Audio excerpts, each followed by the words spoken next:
Alright, in this video I would like to go over some examples of figuring out electric fields. Okay, so remember that the electric field in a certain case is always just going to be equal to the electric force divided by the test charge. Okay, so let's say that in a specific case we have a positive charge, like this. Okay, so that is our source charge. That is the charge that we want to figure out the electric field near. Alright, so what I'm going to do is I'm going to pick a bunch of points that are near this charge. Okay, so I'll put them roughly evenly spaced around it, like this. And then I'll also consider some points that are a little bit further away. Okay, so what we want to do to draw an electric field is we say, okay, if I put a charge here, like let's say I put just a positive charge at this point, which direction will its force be? Well, a positive charge is going to be repelled from this positive charge, so the force will be in this direction. Similarly, if I put a positive test charge here, it'll be repelled away. Here, it'll be repelled away. And I can kind of just fill in all of these vectors pointing away from the charge. Okay. I've drawn these vectors all the same size because they all start the same distance away from the charge. But if we started a little bit further out, well, the force would be a little bit smaller, so I'll draw these vectors a little bit smaller. Okay, and you can draw as many of these as you want, but you want to be kind of careful about the magnitudes. Okay, and if we went further out yet, then these would be even smaller. Okay, so you got kind of this dandelion flower picture for the electric field near this charge. Now you might wonder, okay, why did I pick a positive test charge? That seems random. What if I picked a negative test charge? So just to consider what would happen in that case, if I picked a negative test charge, it would have a force that would be in this direction. Okay, but I would be dividing by a negative number. So when I take a vector and I multiply or divide by a negative number, then I switch the direction. So even if I picked a negative test charge, it would still have a vector pointing away for the electric field. Okay, so it doesn't actually matter if we choose positive or negative test charges because this always happens. If you chose a negative test charge, your force would be in the opposite direction, but you'd still get the same electric field. That's one of the things that's so useful about this. All right, so just to make our lives easier, it's almost always smart just to pick the positive test charge, and then you don't have to worry about flipping it afterwards. Okay. So let's try again. Let's draw the electric field for a negative charge. Okay, so if I draw a negative charge here, and again I want to pick a bunch of points that are near this charge, like so, and then some that are a little further away, just to kind of fill in some possibilities. Well, a positive test charge is going to be attracted to the negative charge. Okay, and for all these ones that are the same distance, they'll all be attracted with the same force. Okay, so kind of like this. Ones that are further away will be attracted, but more weakly.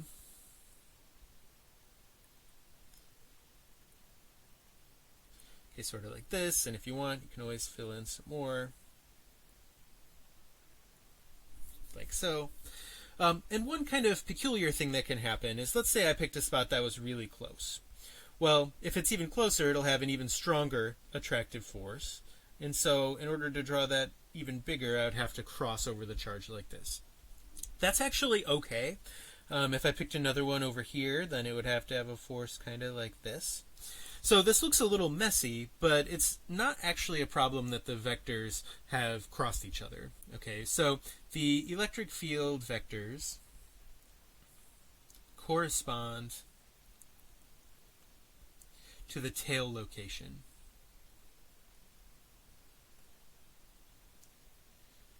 Okay, so it isn't a contradiction. You shouldn't be looking at this vector pointing away.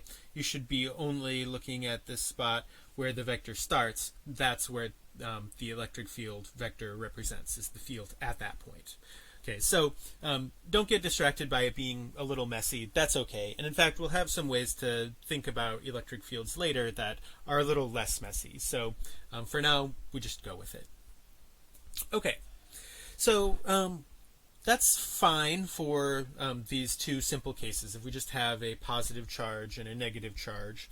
But let's say that we had a more complicated situation. What if we had two charges at the same time? Okay, so I'm actually going to color code these as I go. I'm going to start out with a positive charge here, and then I'll do a negative charge over here. Okay, and I want to consider the electric field at a bunch of points in the vicinity of these two charges. Okay, like so. All right, so what I'm going to do then is I'm going to ignore one of the charges at a time. So I'm going to start by drawing the electric field from the positive charge, completely ignoring the negative charge. So we know how to do this. We know what the electric field from the positive charge should look like. So I'll just draw this pointing away, away, away, away. And then these points are a little further, so they'll be slightly smaller electric fields, but still away. Okay, over here, a little smaller yet, a little smaller yet. Okay, kind of like this.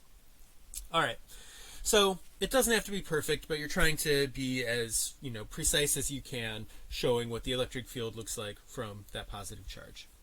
Okay, so now I'm going to repeat this process, but I'm going to look at the negative charge and ignore the positive charge.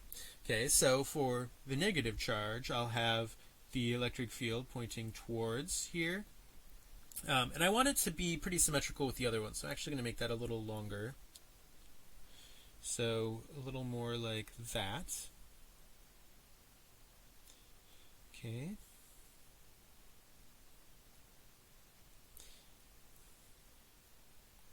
Okay, so those are my electric fields from the negative charge.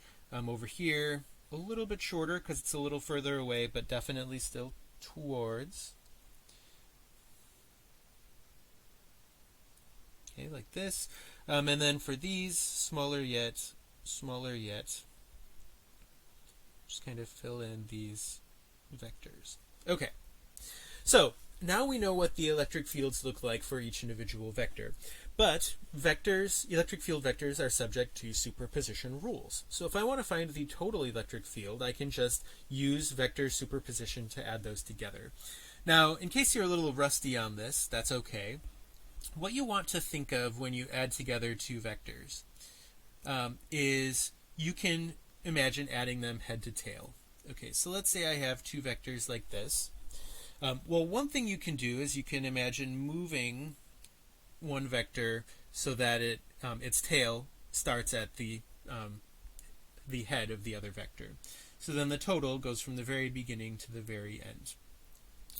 One way to think about this that you might find helpful, and this is, I think, particularly okay for these situations, is you can imagine drawing a parallelogram where the two vectors are the two sides, and then the total just goes from the very beginning to the very end. So whichever way you want to think about it, you get the same answer whether you use the so-called triangle rule or the parallelogram rule.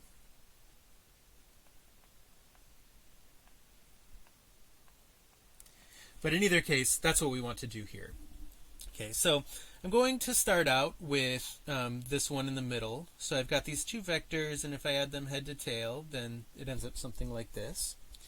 Up here, if I imagine completing that parallelogram, it'll look something like this. Here, maybe kind of like that. These point opposite each other, so kind of like so.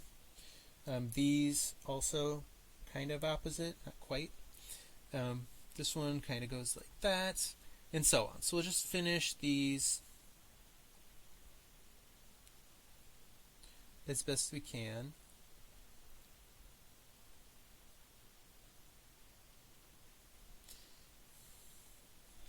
Okay, sort of like this. All right, so having gone through the process of doing vector superposition, we can see a few things. We can see, for instance, that the electric field is strongest right between the charges. That's where the electric field vector came out biggest.